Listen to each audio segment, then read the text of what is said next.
د خیرخانې کوټل سړک د درېیمې برخې د جوړولو چارې روانې دي. دا پاس ویډیو هم تر اخره پورې در سره وګورم. با منظور توسعه زیرساخت‌های ترانسپورتی و بهبود وضعیت ترافیکی زون شمال شهر، کار ساخت بخش سوم سرک کوتل خیرخانه با جدیت ادامه داشته و تلاش می شود تا این پروژه در سال جاری تکمیل و به بهره برداری سپرده شود.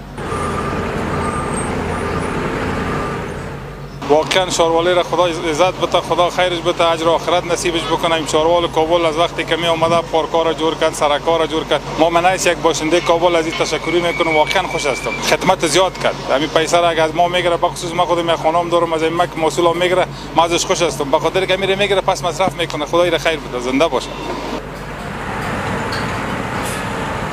از فعالیت‌های شاروال صاحب خوش هستیم که سرک بر ما جور میکنه.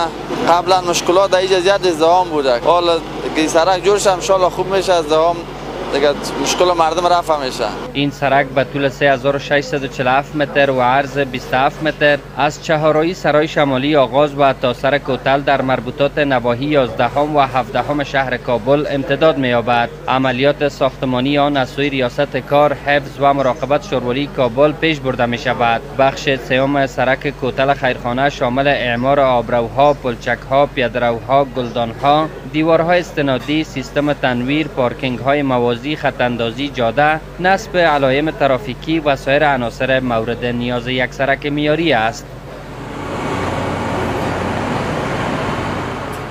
فعلا ما شما شاهد کار هستیم. ما در 3 نقطه عمومی کار میکنیم که هم در نقطه استراکچر است، هم در نقطه بدنه است و همچنان در نقطه دیوالای استنادی که در بالاتر دیوالای استنادی ما زیاد به حجمای کلان فعلا کار روان است.